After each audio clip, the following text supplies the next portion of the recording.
Trance here with another video. I'm here on Saturn. This is my house on Saturn.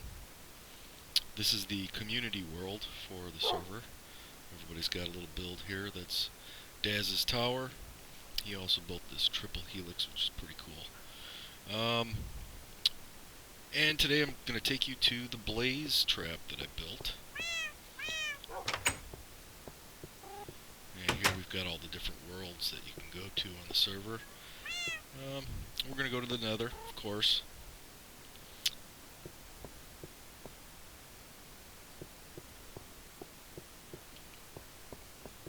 The blaze trap isn't very far away, so we'll just sprint over there.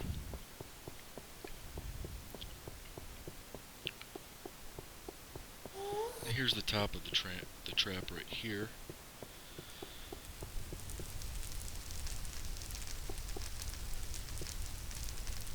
If you look down, you'll see the spawner.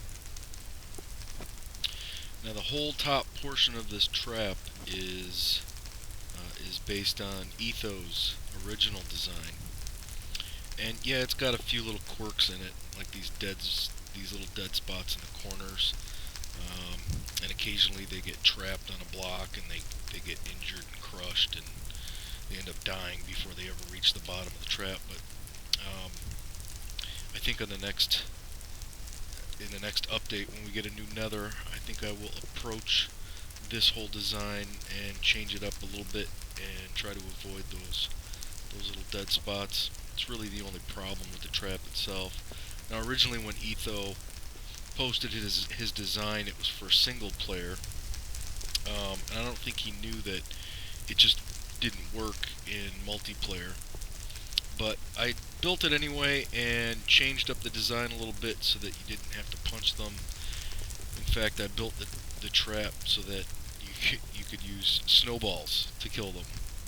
And in fact, I've got a bunch of snowballs in here. Maybe I'll show you that. Anyway, this is the bottom of the trap, and yeah, lots of switches, levers, buttons, indicator lights, and I'm going to walk you through this whole thing. Here's the guts of the trap itself. You'll see the button, which operates a series of crushers, sends a signal here over to a T flip-flop. Now this is the simple version of a T flip-flop. There's a more elaborate version, but it sometimes doesn't work in a multiplayer world, so I choose the simpler version just because it never messes up.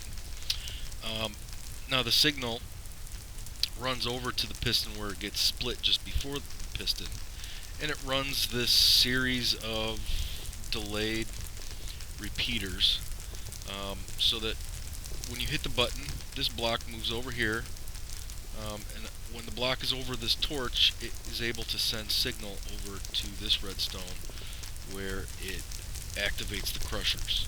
Now while that's going on, the signal is also being sent this way, but it's being sent in a delayed fashion. So by the time it reaches the other piston to move the block back, the timing is such that the blazes in the trap just almost get killed. Now the blazes are coming down here, and as you can see, these two pistons right here, and there's two on the other side that you can't see. They operate a closing device to close the trap off. And that's important because you don't want your blazes mixed up. You don't want some of them having been crushed and having not been crushed. There's a lot of them in there. I think we should just run this and clear it out. I think that's the best way for you to see how it works, is just do it. I think I'm going to grab a looting sword. Here we go. This one's almost dead. I'll use that one. Now this lamp will turn on when the crushers are actually doing their job, and this lamp will turn on when the trap is closed in the back. So we'll first hit that switch. Now these blazes in this crushing chamber are isolated, and now to run the crusher I just hit this button. Here we go.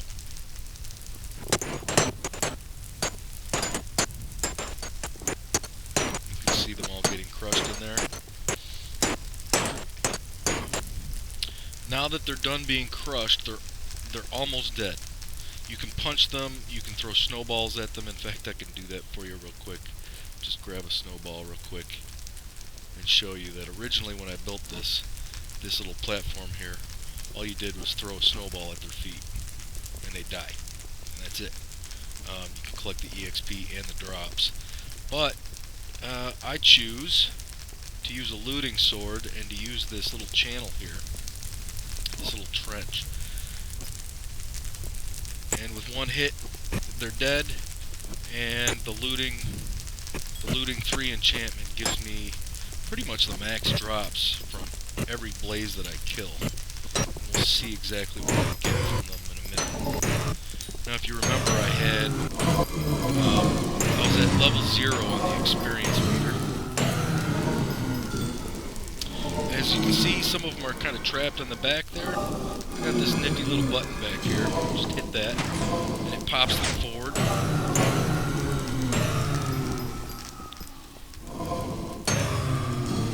Okay, now, they're probably all dead, but we'll make sure that none of them glitched up. Yep, the trap is clear. So now we can hit this switch, open the trap, and walk inside, pick up all of our drops. Now I can close this back up, make it safe, open the trap back up, and it's ready to be cycled again.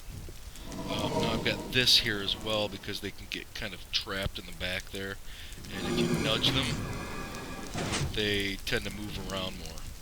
So that's what that nudger is there for. It's just a switch to operate just the left row of crusher pistons, and that button back there operates the same set of crushers, only just on a temporary basis.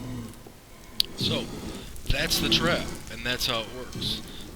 What did we get from that anyway? We got a stack and a half of blaze rods and 15 levels of experience from one cycle. And if I want to fill the blaze trap back up, I just need to get closer to the spawner. And this is a good place to sit because you can see all the blazes in the trap. Or you can run up to the very top where I've got a handy dandy little window that you can look down into the crushing chamber and see how many are down there. But that's my blaze trap. It produces a prodigious amount of experience, and this is basically how I got my build going, because I wouldn't have been able to do it without enchanted tools. So there we go. This is where I get all my EXP. If anyone is interested, if there's enough interest, I may rebuild this trap with our new nether that's coming with the 1.3 update, and make a how-to video. But I won't worry about it if there's, no one's really interested.